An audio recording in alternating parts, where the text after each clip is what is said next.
Good morning and welcome back to the CCSE Research Conference, Democracy and Media. I'm going to start this off quickly by saying we're encouraging everyone in the audience to leave their cameras on so that this makes it a much more engaging and interactive session for you as the audience and for our presenters. Up next is the workshop, Emerging Approaches of Video Library Analysis Methodologies.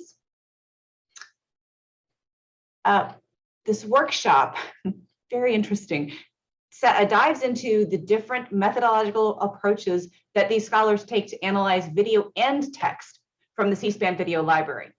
From building theories of rhetoric in congressional hearings to textual analysis of congressional debate on agriculture issues over 50 years to analysis of large data sets of congressional speeches with the Moral Foundations Dictionary. Each of these participants will outline their approach to their data and their analysis. This panel today is moderated by Zach Warner. Zach is an assistant professor of political science and data science at Purdue University. He is a core faculty in the Cornerstone Integrated Liberal Arts Program and affiliated faculty in the Advanced Methods at Purdue AMAP cluster. Warner completed a PhD and MA in political science at the University of Wisconsin-Madison, an MPhil in development studies at the University of Cambridge, and a BA in international studies at Johns Hopkins University. Prior to joining Purdue, he completed a 3-year postdoctoral research fellowship at Cardiff University Center for Political and Legal Analytics and was a consulting researcher for the Latin American Public Opinion Project at Vanderbilt University. As a political scientist, Warner studies institutional design and representation. His book project examines why countries create new subnational governments with a particular focus on Nigerian politics. His paper focused on measuring how well poor voters are represented by their legislators relative to rich voters and have been published in Political Analysis and the Journal of Politics. Warner also maintains a keen interest in data science and particularly machine learning tools. Welcome, Zach Warner. Thank you. That's easily the most thorough and kind introduction I think I've ever gotten. It's really nice to meet all of you, and I want to thank in particular all of the authors for these really great papers. I had a good time reading them, especially stuff maybe outside the ambit of what I normally would get to see, so this has been great. So my understanding is that each of the sets of authors will have prepared a presentation to discuss the methods that they've used. Is that correct? Yeah. So I propose, if it's all right with everybody, that we can just go in the order that they're listed on the website. So I believe I've accidentally closed that website, but I believe it was Joshua Guitar and Sheri Bleam going first, along with co-authors who are not presenting, Jenna Thomas, Madeline Studebaker, and Matthew George. Is that correct? And apologies if I've mispronounced any names.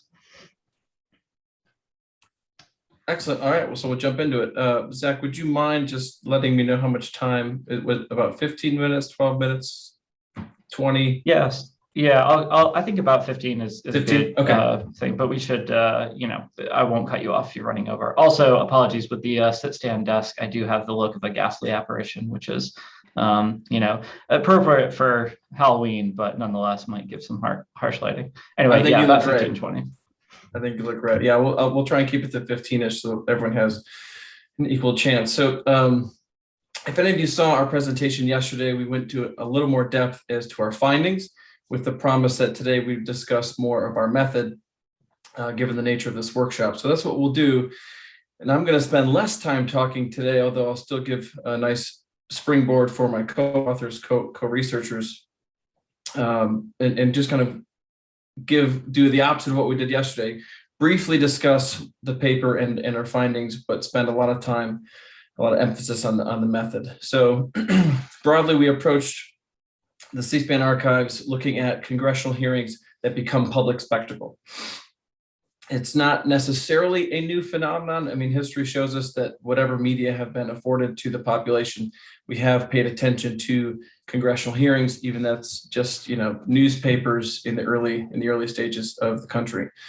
But clearly with the advent of new media, and clearly with this abrasive, hyper-politicized era we are in, that we are hyper-focused on congressional hearings, and they oftentimes become public spectacle for a variety of reasons, right? Sometimes it's because there's a celebrity present.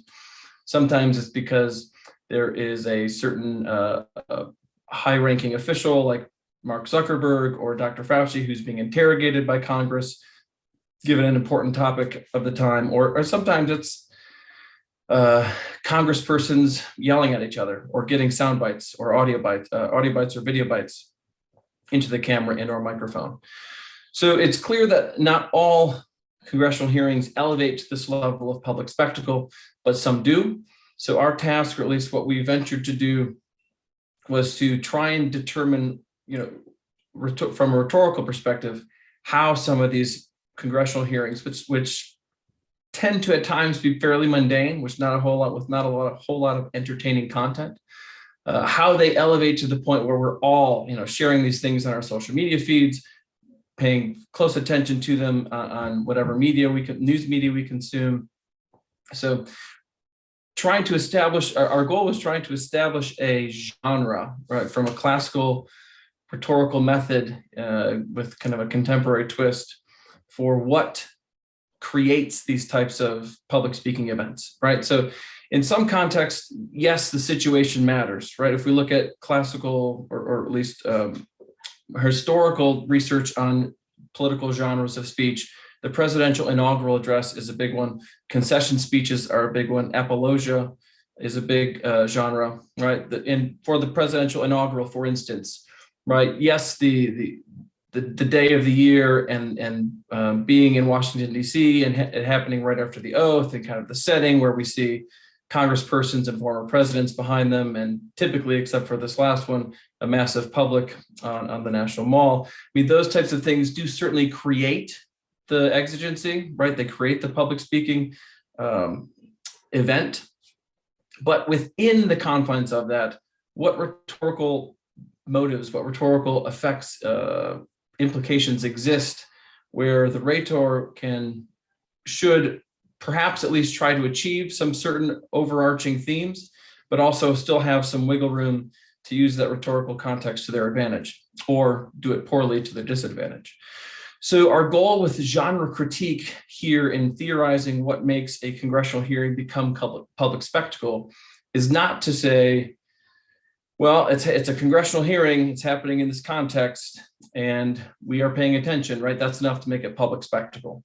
Our goal as a research team is to say, here are the confines. How is rhetoric employed in these settings to establish or create certain enduring kind of rhetorical themes so that we might understand better how the rhetoric is working in each situational context? So our goal generally was to look at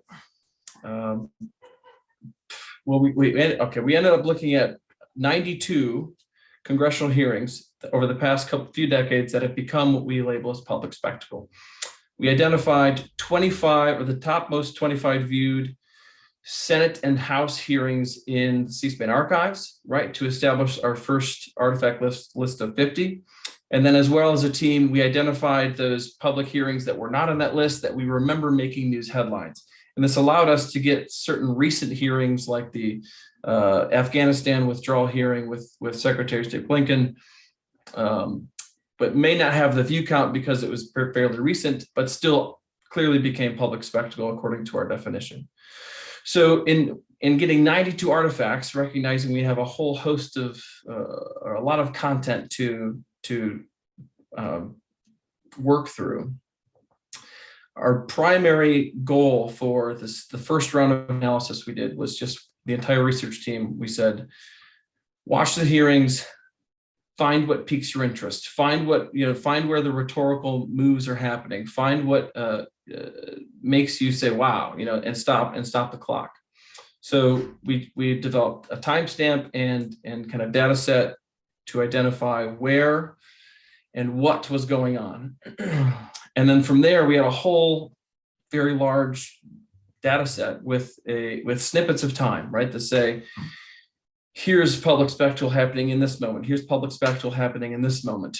And from those hundreds, if not thousands of snippets, I literally printed them out and I laid them across kind of the room and started putting together what I call the puzzle pieces. So how can we identify where each of these snippets might fit together to inform a greater theme? So that from that theme, or from those snippets and those themes, we can then use that as a lens, not only for this research, but future research, to say, how is rhetoric occurring in these instances, not only to create public spectacle, but to recognize how the camera and microphone and public audience are being spoken to and through in order to advance some type of political agenda.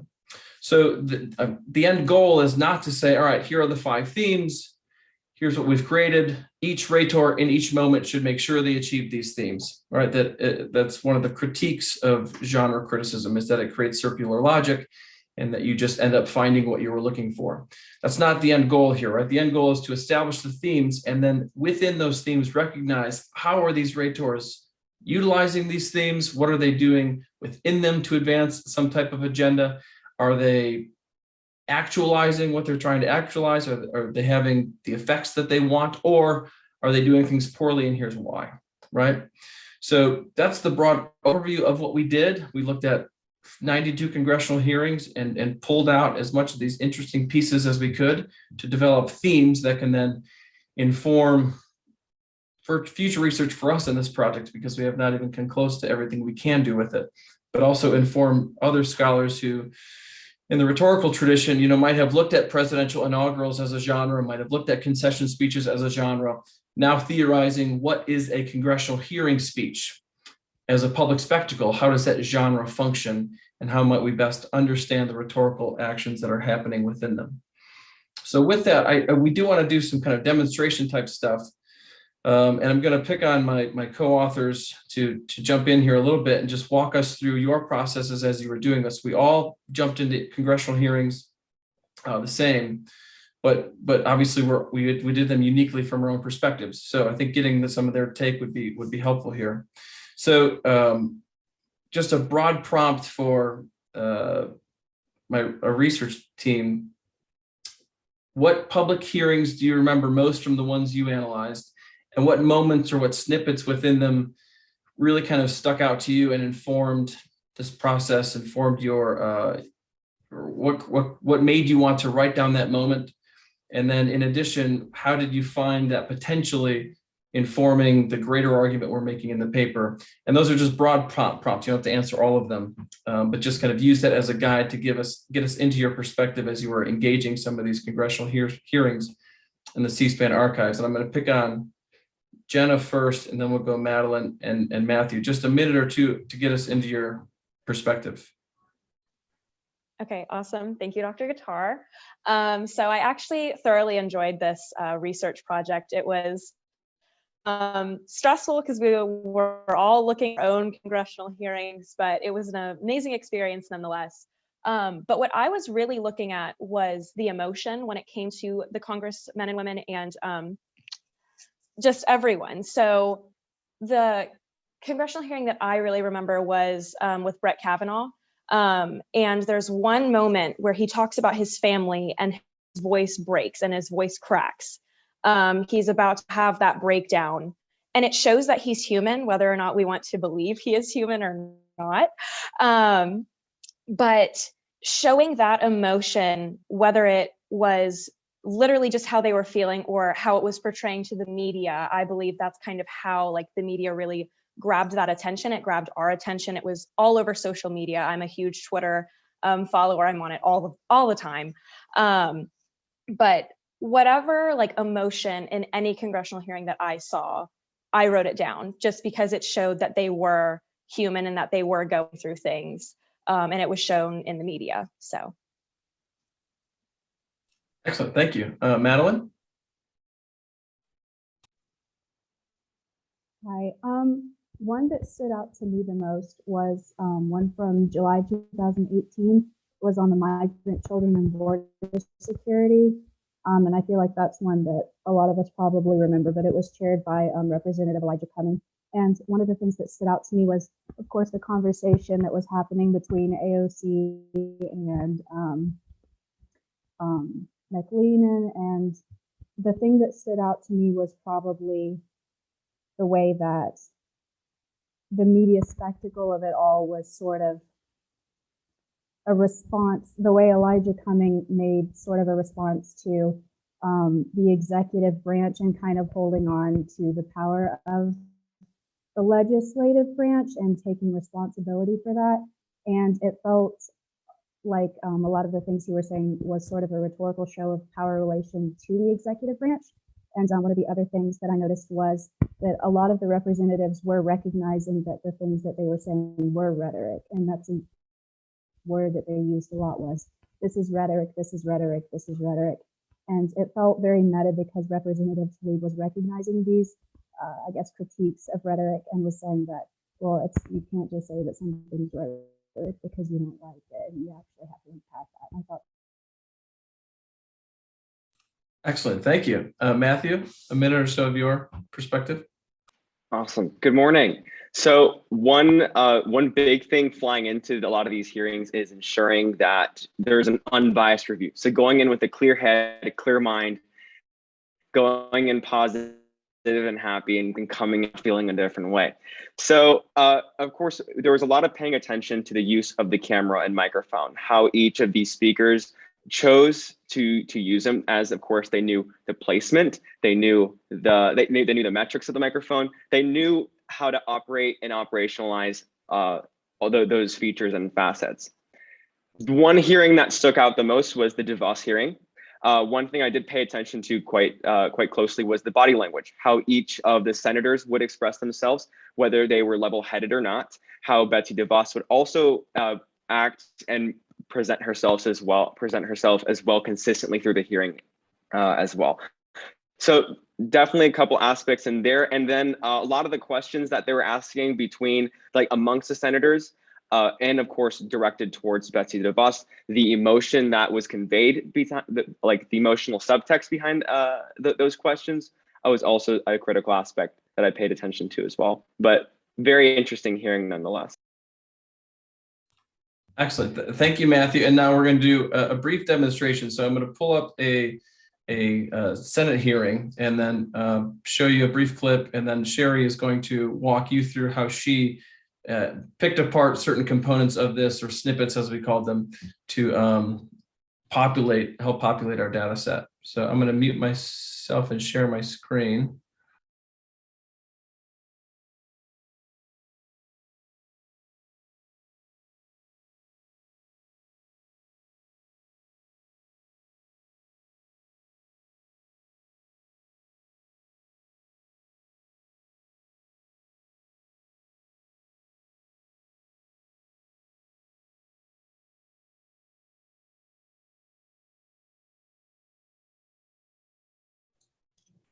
Jacob, we need to have the audio shared from the video. So when you do the screen share, check the audio.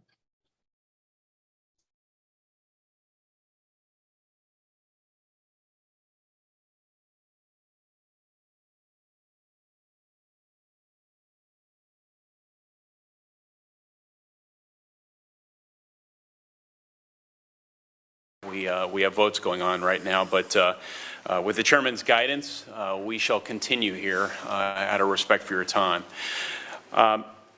We'll begin with my own questions. As other members roll in, we'll entertain those. But Mr.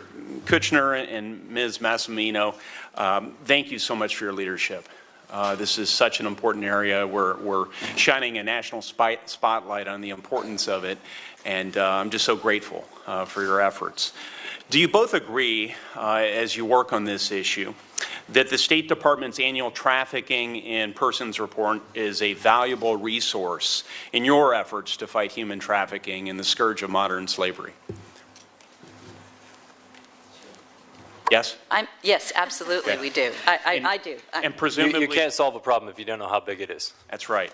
So presumably we want that report to be as accurate and as comprehensive as possible, right? We do. Okay. Yes. These are what we call leading questions in the profession, right? So tomorrow I plan to introduce a piece of legislation called the Department of State and United States Agency for International Development Accountability Act of 2017. The legislation's needed to provide this committee greater transparency regarding the more than 180 General Accountability Office recommendations for the Department of State and USAID that haven't been fully implemented. And among the recommendations are at least 2 or 3 recommendations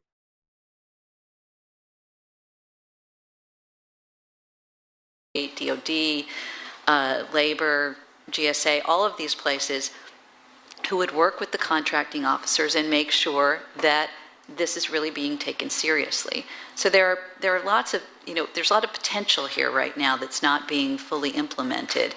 And with congressional oversight and attention on all of those, you all started a lot of that. Now to follow it through, making sure it's fully implemented, I think those could be transformational. Okay, Sheri, so if you'll walk us through that clip and why it stood out to you so much and how we got the data we got from it. Okay, are we ready to go there? Thank you. The reason that I chose this video to show you all is because it surprised me. One of the things that Josh said yesterday is that where we started it when we started cataloging was the idea of what piques your interest. I was marching through the Senate Foreign Relations Committee meeting on human trafficking, also known as the Celebrity Citizen Advocate meeting with Ashton Kutcher, and not expecting this. What happened was that Senator Corker let go of his chair role and left the meeting for what he called important votes, and Senator Young took over. At the moment that Senator Young took over, what he did was he began offering information, ideas, I think of it as advertisement, about his own bill that he was going to present the next day. And what I marked this down as, and I'd love to hear some feedback, what I marked this down as is what we eventually call the establishment of ethical primacy by a specific person. I had questioned my judgment on this, but then when I saw that Senator Corker came back as soon as Senator Young was done establishing his ethical primacy, I realized that it was a planned rhetorical tactic. I wanted to make sure and show everybody this because I cataloged it in my own material. I cataloged it as you never know what you can expect to happen in what seemed to be a very expectable or understandable citizen advocate meeting. I hope that helps. And I'd really love some feedback. It did, Sheri, and we are out of time. So I just say I think there's a nugget there of affirming political values because he's clearly advancing his own political agenda there. But yes. We'll save the rest, I think, for the Q&A. And thank you all for the time. Look forward to the other discussions.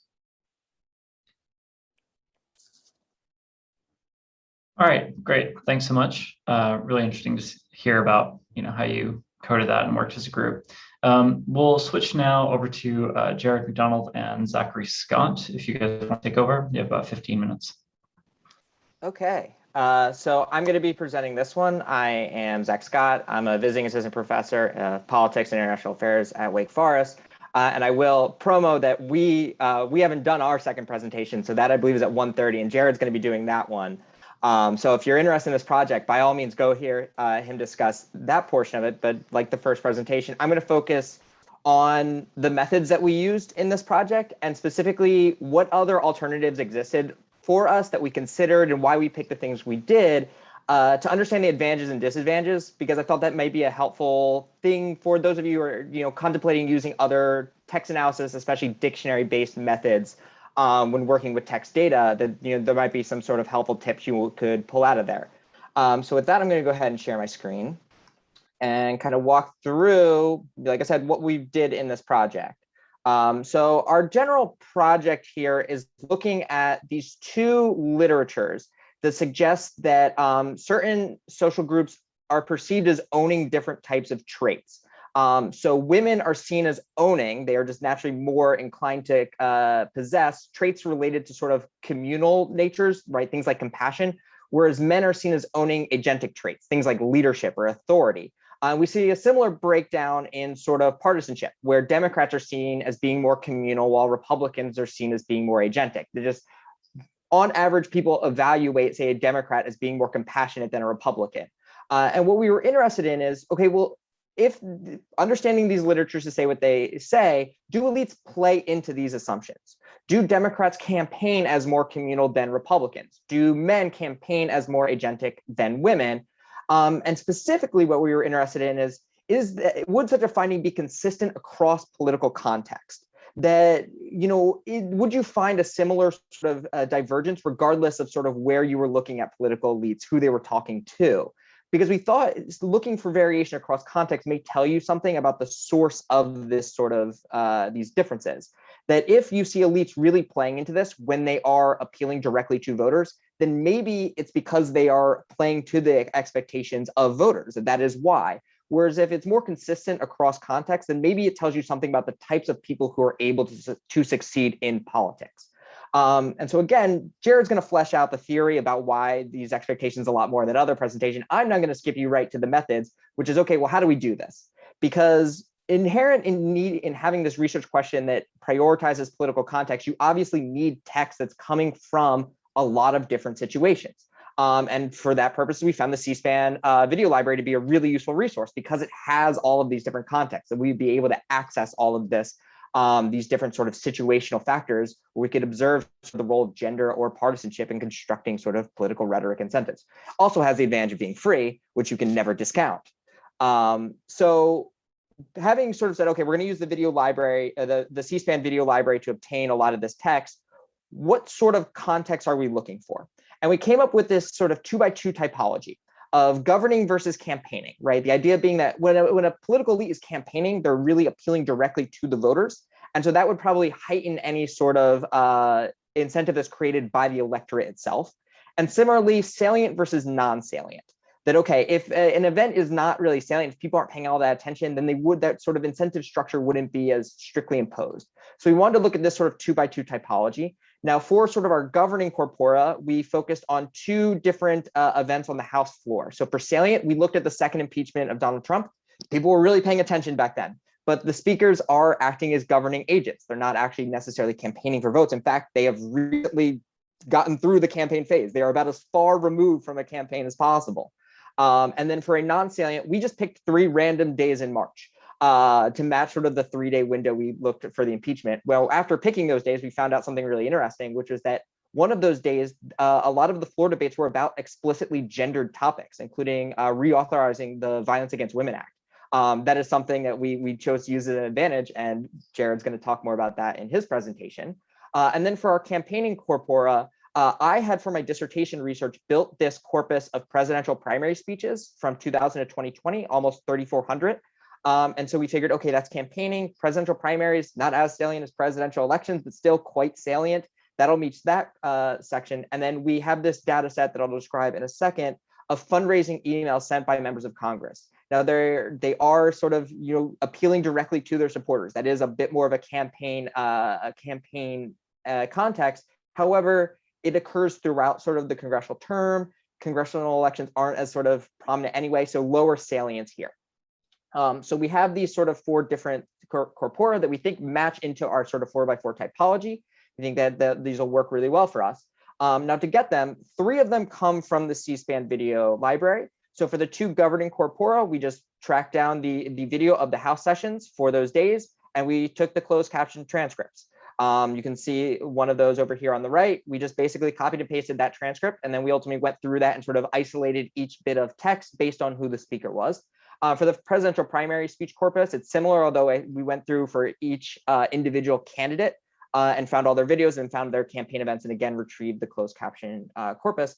The congressional emails come from a different data set. That's from DC Inbox, which is a independent sort of archive of emails sent by members of Congress that runs from 2010 up to the present day. It's very handy. It is very, very expansive. You saw the N is greater than 100,000. It's also free, which is a nice little touch again. But so that is how we got our sort of 4 different text corpora, leveraging these different sources. So next I wanted to move into how we kind of kept this data, because there is a big difference I have found when I'm dealing with sort of small text corpora versus when I'm dealing with big ones. Our 2 governing text corpora, the N is less than 300, and each sort of bit of text is itself pretty tiny.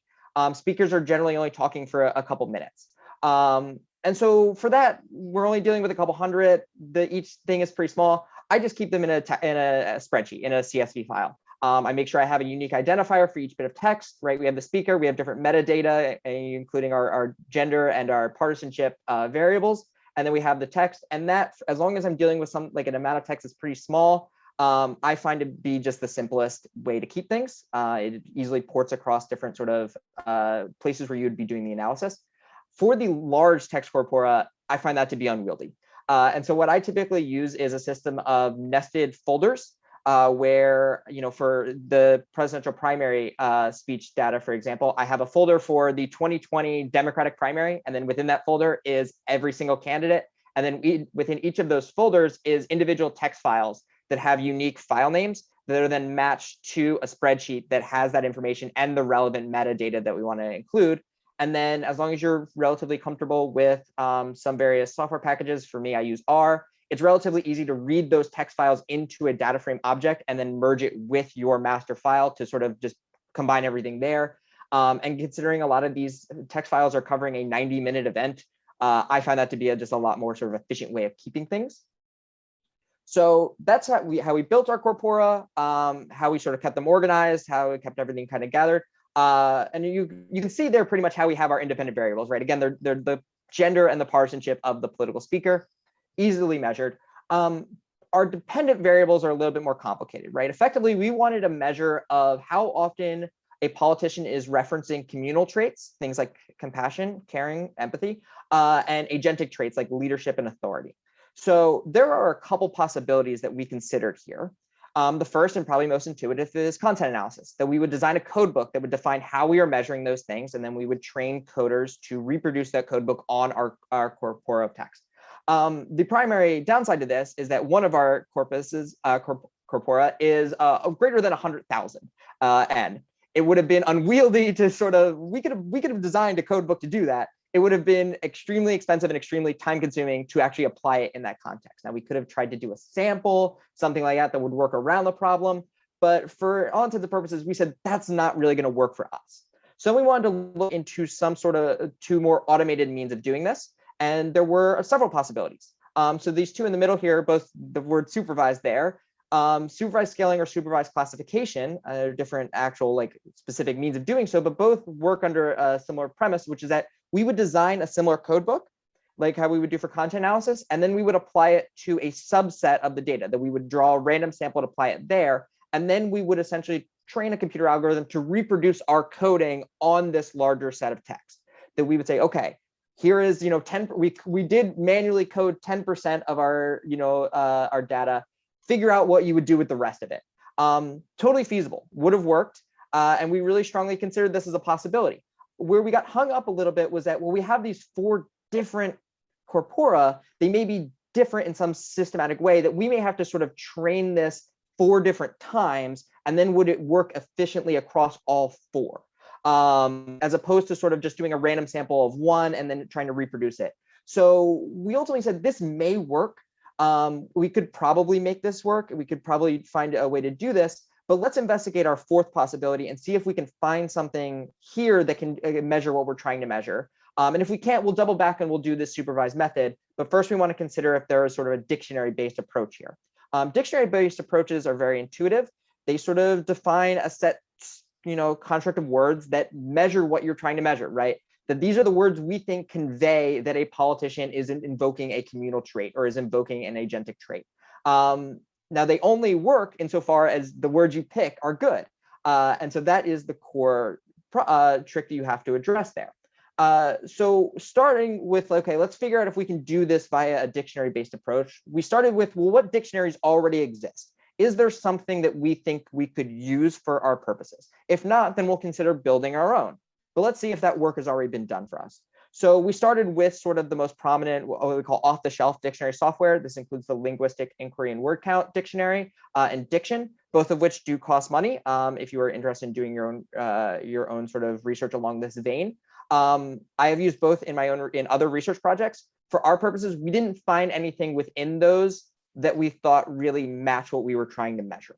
So these two are sort of the most prominent of the off-the-shelf dictionary softwares we didn't see working for our purposes. So then we turn to, okay, well, there are more flexible dictionary-based software, and maybe we can find something that we can then, that someone else has used somewhere that we think will work, and we can apply it via these. So for my purposes, I already mentioned, I do most of my my research in R, and there is the Quantata and Quantata Dictionaries package that is very useful for applying those. And then I include here YoshiCoder if you are not personally comfortable with working with statistical software. YoshiCoder is a Java application that I have found is really intuitive for people, that you don't need to write any code or anything. It can just, you point and click, and you can kind of load in text and sort of apply dictionaries that way. So maybe there's some dictionary we can find that we can then use these flexible software programs to run. And in fact, we did find something, the Moral Foundations Dictionary. Now, moral foundations is a sort of theory that Jared will explain a lot more, but it posits that there are sort of these 5 moral dimensions to how people process a lot of politics. And 2 of those dimensions are seen as being the underpinnings of these communal and agentic traits. That the moral foundation of authority underpins agentic traits, and the moral foundation of caring underpins communal traits. And there is a dictionary that is actually already preloaded on the Quantata Dictionaries package that measures all 5 of the moral foundations traits, including the 2 we were interested in. Now, dictionary methods have the advantage over, say, content analysis in that the reliability is perfect. If I gave you my corpora and I said, use this package, you would generate the exact same results as I would. There would be no differences. So we could put that aside, but then we have to focus on validity. Is it actually going to measure the thing we want? Right now, there's good theoretical reason to think that this does sort of capture at a conceptual level what we're interested in, but does it actually measure it correctly is the key question. And that may seem like, well, sure, maybe it does. As long as the conceptualization is correct, then it surely will. You can't necessarily take that on face value, because what matters a lot is sort of the context in which the dictionary is designed to be applied. There's a famous example that there was a sentiment classifier trying to measure if things are good or bad that was based on movie reviews, because you could see the words people use to describe a movie, and you could see whether or not they rank the movie as good or bad, and you could use that to say, these words connote good or bad. Works great in how people describe movies. People use different words to describe whether or not they like a politician. They don't necessarily port well between contexts. So you need to make sure that your dictionary will make sense in the context you're using. Looking at how the Moral Foundations Dictionary were created, we thought, yes, this actually does work. The validation efforts that were done to make sure that this worked when it was initially designed, it showed that it worked in situations much like the ones that we plan on using it in. And so we said, okay, we are comfortable saying that this is a valid way of measuring what we're trying to measure.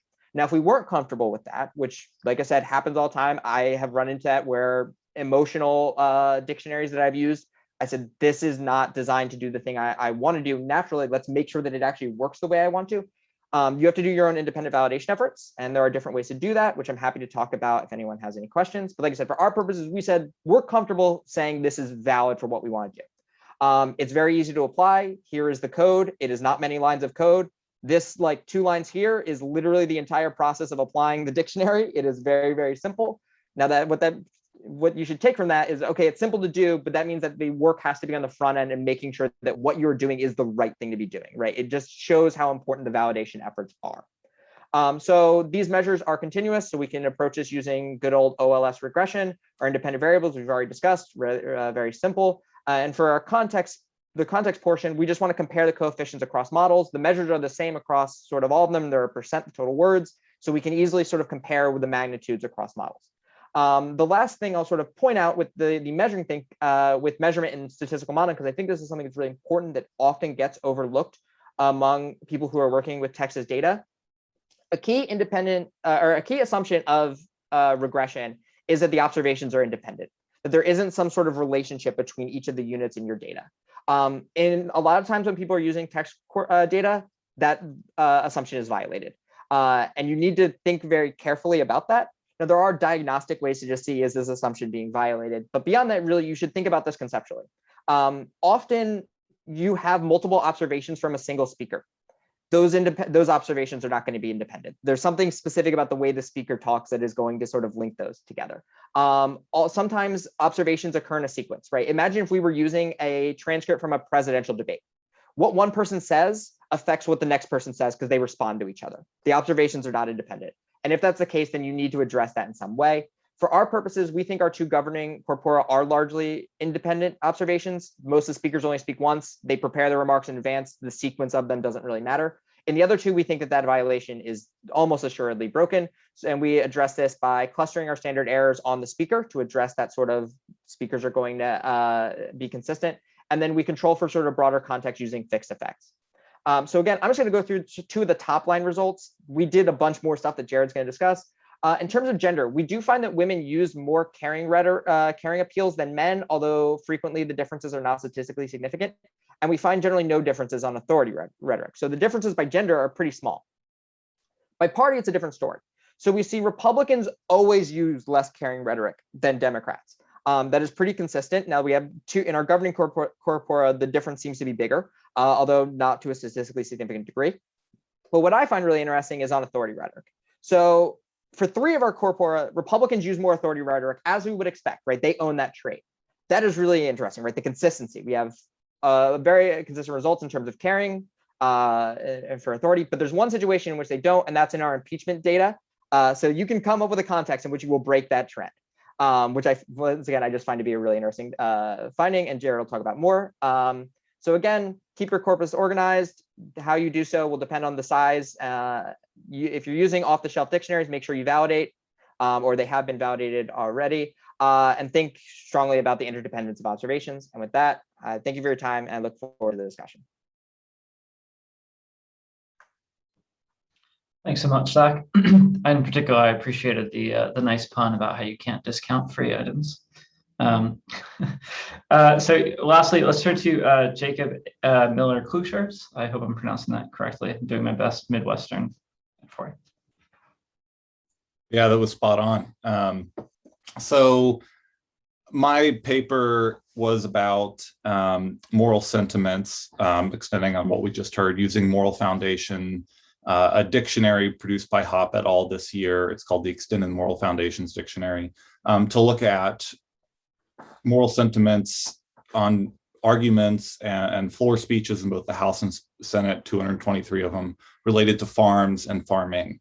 Now, because Farm Bill is omnibus legislation, there's quite a few topics, but today I want to go through three things, and I kind of want to pull how familiar you are with them. I'll talk more about moral foundations in my context, but first I'm going to talk about Otter AI, the first step in how I get into data imported and transcribed quickly, and then Atlas TI, which is like in vivo, and then the Extended Moral Foundations Dictionary and the use of that dictionary. Try not to repeat, but build off of what Zachary talked about. So first, Otter AI. Raise your hand or give me a thumbs up if you have either heard or used Otter AI before. Oh, awesome. I'm going to save you guys so much time. Okay, so let me share my screen here.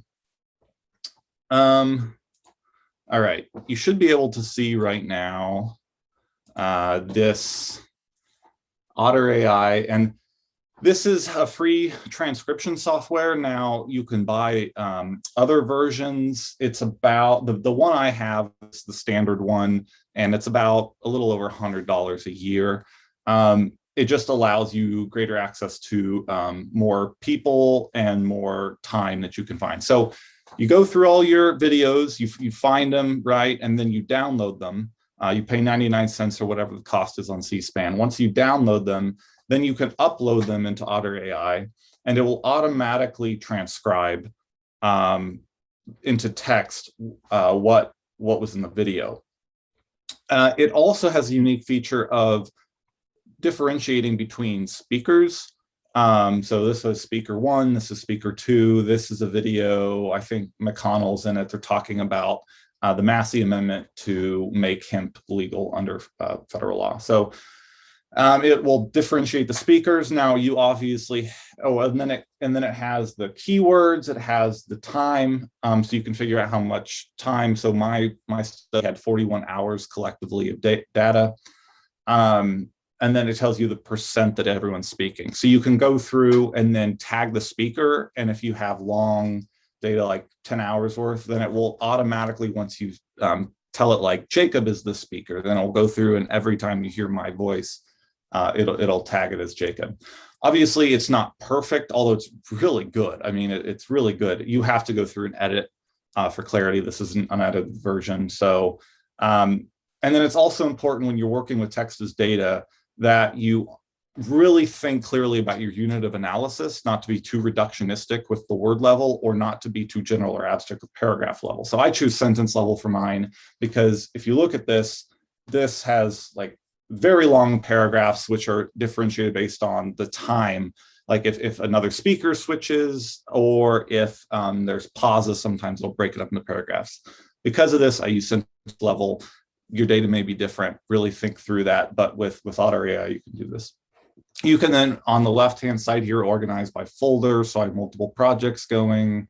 You can organize by groups. It has cool features where, just like Google Drive is collaborative, you can share with others. And it makes it very easy for multiple people to work on it simultaneously. So that's Otter AI. That's the first one. I'm going to now go to Atlas TI. There's lots of TIs. And I like to tell people while I'm switching, you know, I'm not to hearken my religion or anything, but there's a Methodist to my madness. There's the reason I'm going in this order is because this is the order I used in the paper. I got some smiles out of that. Maybe too many Catholics on this call. I don't know. All right. So this is Atlas TI. $99 for 2 years. Very much worth it. This is the student edition, I think. So once you download all your videos, put them into Otter AI, transcribe them, have that rich data, then you can import them into this. Who has heard of Atlas TI and or in vivo and or used them both or one of them? Just raise your hand if you're, no? Oh, wow. Okay. I thought you would all know this and I'd just be preaching to the choir. So once I put these in here, then it will automatically keep each as like its own data. Then you can go through and code. What's nice about Atlas TI is it has several options for grouping documents. You can come up here and group documents. So I do that for Republicans and Democrats and also by year, so that when you export them as a CSV, that makes analysis that much easier. It has an auto coding feature where you can, it's a smart code. So you can go through, and this is version 9. It's important to get the most updated version to get these features. You can go through and it'll, you can put like, you can have a lexicon and you can tag it one way, and then you can do that for like 5% of your data, and then you can have auto tagging. You can also do a sentiment analysis. So if you go up here and you go to code, there's search and code options for text search named. Sorry, Jacob. Yeah. Just to jump in, I don't know about others, but I can only see a small window, a small bit of your screen. I could see the otter.ai, but this one seems to be constricted. Thank you. I will try it again.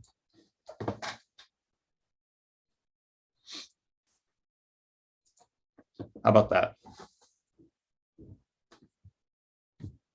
No? Personally, I see a black screen, but that might just be on my, oh yeah, no, there we go. Is that better? Sorry, I've had issues with this before on my computer. Thank you for jumping in. So let me just go back through what I said. So this is code, search and code. I don't know if you can see the drop-down menus.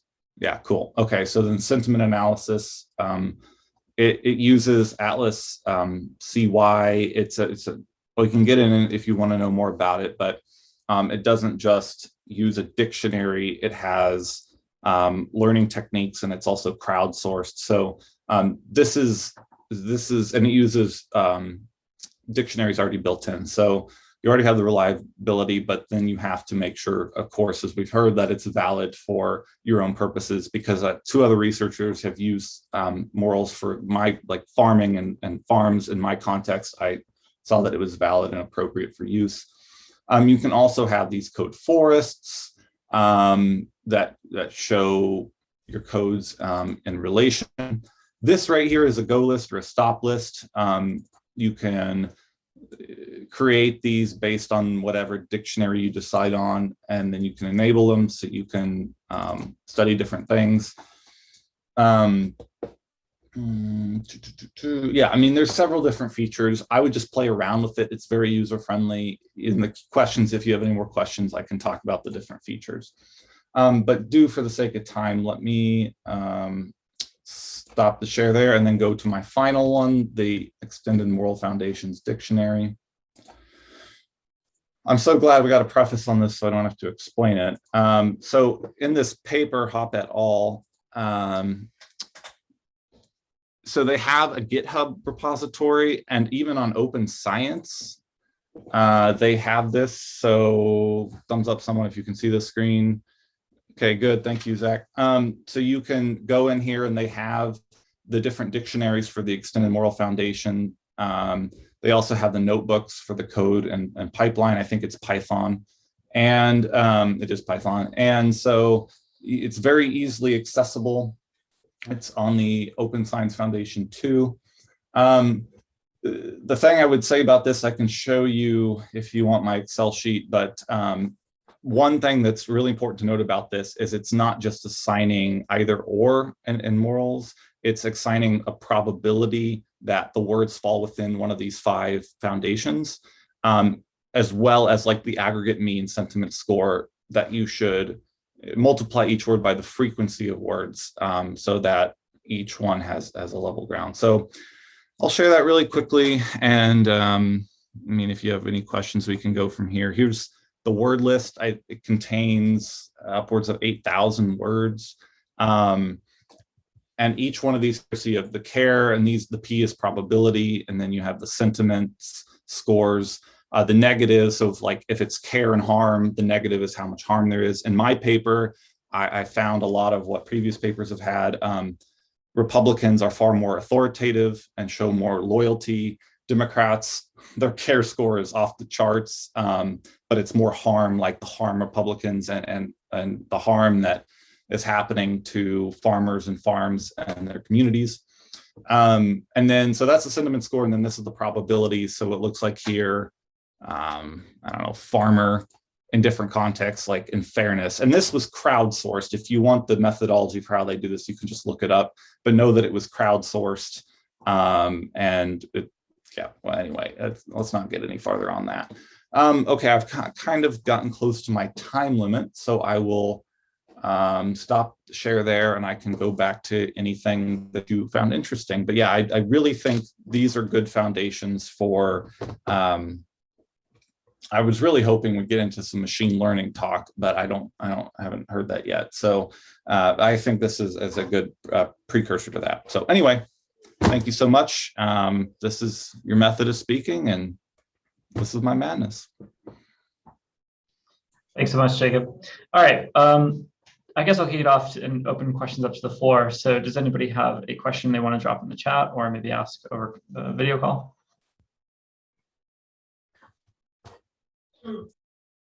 Comments are also welcomed. Actually, I do have a question. So Jacob, how did you find the Otter AI and the Atlas TI for our people who are trying to look and find good resources for their research? Yeah, sure. So I'll just throw in the chat here the links. I mean, you can just look them up. The Otter AI pricing is there. Let's see here, Atlas TI. I don't know what's preferred now in universities or departments. Atlas TI was just more affordable and easier to use than NVivo. Of course, you can Google the comparisons between them to figure out what's best for your context. The nice version 9, and it has way more features, and it's kind of open source like our code is, so it's not buggy at all. So it's really one of the best softwares I've worked with. There's the Atlas TI link. Just Google them. I mean, I'll drop my email here too. If you want specific things I talked about or have questions, email me and I can send you a link pretty quickly. I'm the tree guy, tree 11. So. Thanks. I guess we'll go to Robert and then to Josh. For Joshua. So. Actually, this will be good transition. I have a question for Josh.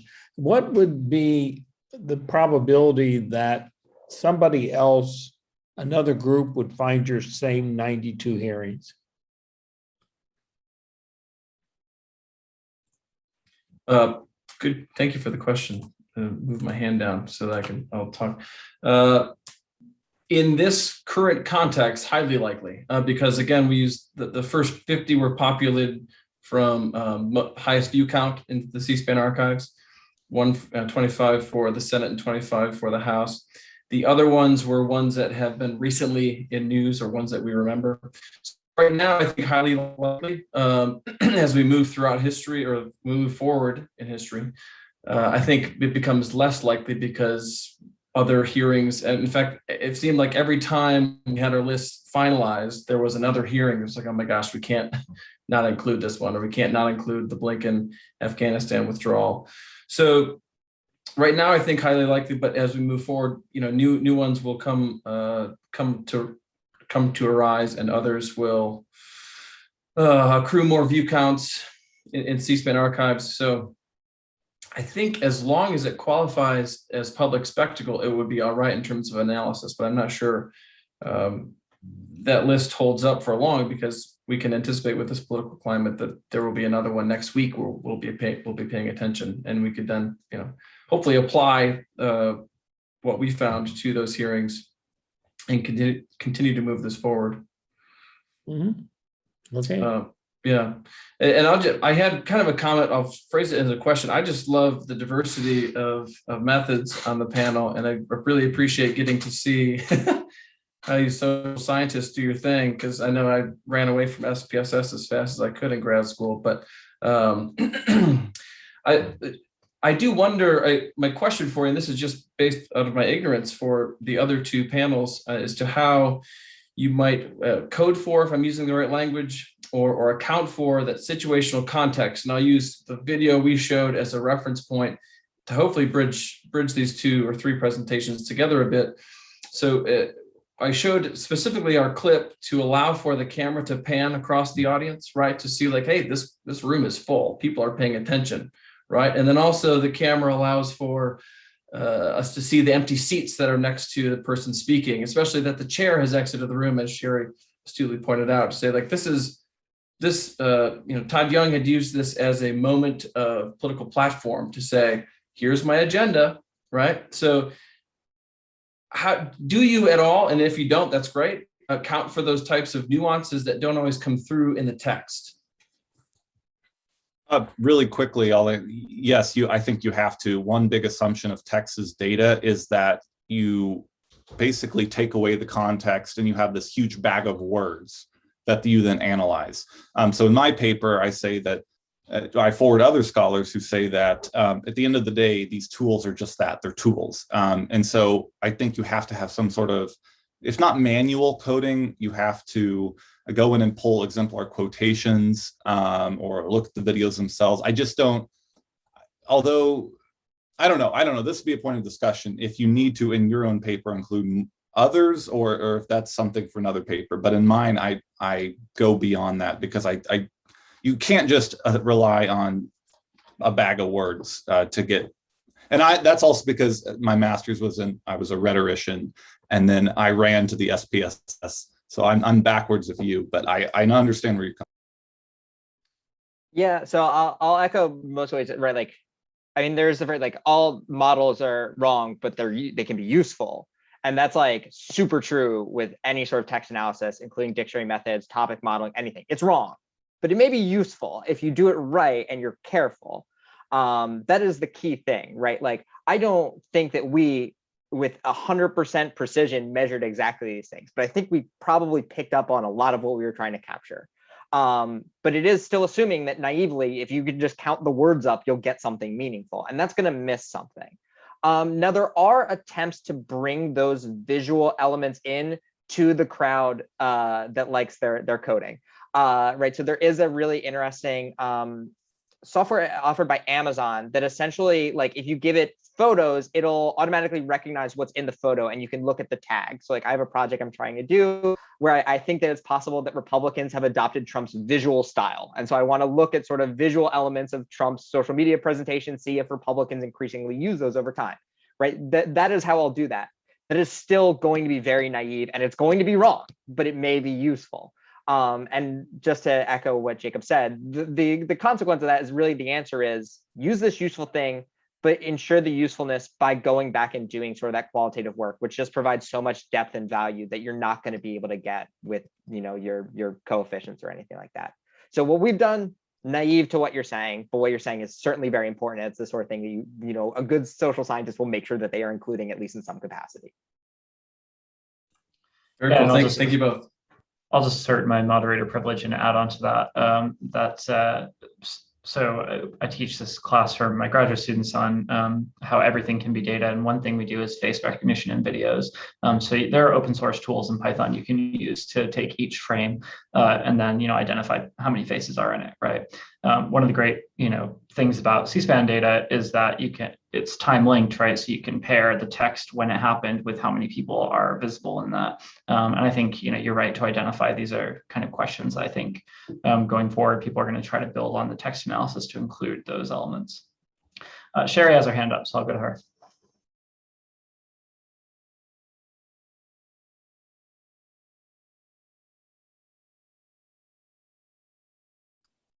Thank you. My question is for Zachary. Zachary, I enjoyed your presentation and I love the paper. What I want to know is how did you account for the likelihood that many of the presentations made by the politicians that you looked at were written for them, perhaps by persons of other gender, different background? I'm sure you did that, but how did you do it? I missed that. After almost 2 years, I still forget to hit the unmute button for a second. So we don't really take that into account because it's something that's really difficult to account. Because even if you could like look at sort of the staffing of individual politicians, you don't know who did it.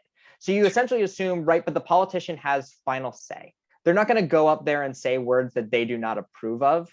And so you treat sort of the final editorial voice as the ultimate gatekeeper in that, right? That even if, say, a woman politician is reading remarks written for her by a man speechwriter, she's not going to like be like to say something that she does not think will sort of work with the crowd or work with what she wants to say. So that is the assumption we make. I think that it is certainly a credible assumption. I'm not going to claim that it's perfect, but yeah, we don't build into sort of the model or anything like that, any sort of accounting for who may be the original author of the words, because we ultimately assume the person speaking it is the final gatekeeper and that's the final voice on this matter. Thank you.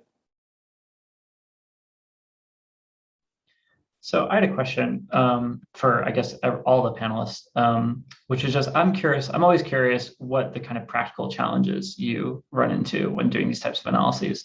So Zach, you already talked a bit about this with, you know, how you decided to use the dictionary method as opposed to some of the more complex ones. But I mean, even at the nitty gritty of like, did you realize that the storage space was way too big for the data? Or, you know, did you realize that, you know, only 10% of the clips that you wanted were available and so you had to narrow it or stuff like that, you know, things that you didn't expect when you started the projects. Just because I think we all can learn from each other when we try to use these data, we run into things that cost us 2 months worth of work that we didn't expect to take 10 minutes. Yeah, I have in 2 of my classes, I have students doing their own research projects and I'm like, your preliminary results are due more than a month beforehand because something's going to go wrong and you want that thing to go wrong in October, not in November. This one may be the smoothest project I've ever had in terms of, you know, running into those errors. You know, some of the things that popped up were almost happy accidents. Like we didn't know, like Jared picked 3 days in March and said, pull this transcript. And then I went, you know, that they're like talking about the Violence Against Women Act. Did you know that? And we didn't, but we're like, oh, we can actually leverage that sort of oversight on our part because that can tell us something really interesting that we weren't expecting to look at. Yeah, I would say that, well, one of the complications that goes back to the presidential primary corpus, because I built that for my dissertation research, so I built that earlier, that just like, I didn't really realize the scope of how much text there would be. And I didn't realize some of the decisions that I'd have to make, like, let's say that in sort of the C-SPAN video archives is an event held by the spouse of a candidate. Does that count?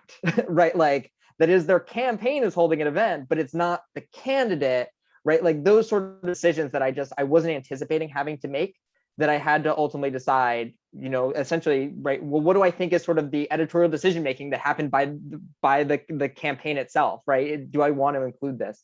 And then I will, so that, and then also I did not originally include precise enough metadata, especially on the geographic location of where speeches occurred, which was something that I found out later I wanted to use and had to go back and completely I had to go through every single event and find out where it actually occurred, because I just did not record that information the first time. And I found out that would be really useful. So those would be the mistakes I made along the way that I eventually had to sort of fix. That's great, thanks. Joshua or Jacob, do either of you want to jump in? Just really quickly, I put in the chat, both for Otter AI and Atlas TI, the link specifically for students and classroom use. So for Otter AI, what's nice about it is you can pay whatever it is if you want that large storage space, and it's quite a bit you can look into yourself, but then your classroom can use it without each individual student having to pay, which makes it very accessible. And then with Atlas TI, there are ways to collaborate, although Atlas TI is stored on your local desktop or Mac or whatever you have. But there are different ways, like with Zotero, to have a web-based or cloud-based library that classrooms can then go in and use and collaborate on. So they're flexible in that they work for both your personal research and for classroom use, without having the students to really pay much. And then for Atlas TI, there is a student version where you can apply if you're in financial distress, or like I'm a grad student, right? We eat ramen, whatever. But that is a reality that they take into account. So that's why I would recommend them for that. Yeah, Zach, both Zachs, I guess. Thanks for the question and the insight, especially again, as someone in the humanistic tradition. So I'll just respond to Zach, your question real quickly in terms of what roadblocks we might have hit.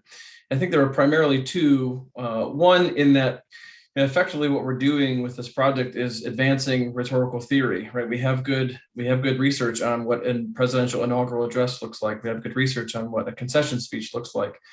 We don't have good research from a rhetorical perspective as to what makes a good congressional hearing appeal. And so even though we've grounded ourselves in the existing theory, we are, you're charting into kind of hazy air, murky waters, to try and uncover things and effectively theorize this genre of speech, which means there's just, more to sift through in terms of theory, and you have to ground your argument much more firmly.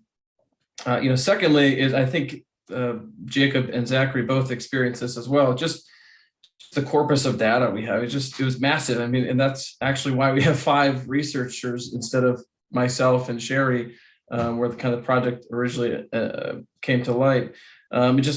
We had to go through a lot of material, and doing it kind of in a very meticulous, painstaking fashion, the way a rhetorician would, takes time. It just takes time. And so that was the bigger one, is trying to say, well, which hearings do we not include, right? It's like, well, we can't not include this one. We can't not include that one. We've got to really, really engage the entire gamut and come away with some themes. So number one, uncharted waters of developing theory, and then 2, just dealing with a massive data set. Yeah, thanks. And I would expect that us C-SPAN folks on the call here are glad to hear that none of the challenges were related to getting C-SPAN data. But we've got 1 minute left here. So I'm going to ask a quick question that was put in the chat from Emily for Josh and co-authors. She asks, I wonder if it might be helpful to look in a newspaper database to get a sense of which hearings got the most play at the time. I'm wondering if the clips with the most play on C-SPAN might not be capturing what political junkies are most interested in, as opposed to what the public was really exposed to. Yeah, that's it. Emily, thank you. That's an excellent question, and one that I actually went through in my head a few times. And I think if this conference wasn't grounded and rooted in kind of the C-SPAN archives and a C-SPAN centric context, we might have gone the other route and said, well, which ones are getting the most media attention? And in that vein, it's like, okay, we can do that, but are we focusing on mainstream cable news? Are we focusing on Washington Post and more traditional news media? Or are we, how far back do we go, right? Beyond where the C-SPAN archives can take us in history. So I think what you're recommending, or at least asking about, is certainly possible. Creates a few little kinks that would need to be worked through. But because we were grounded in the C-SPAN archives through this project, it seemed like the most logical way to approach the data and say, well, we're all using this same database. Let's jump into it that way. But you're right, it's a difficult question to answer.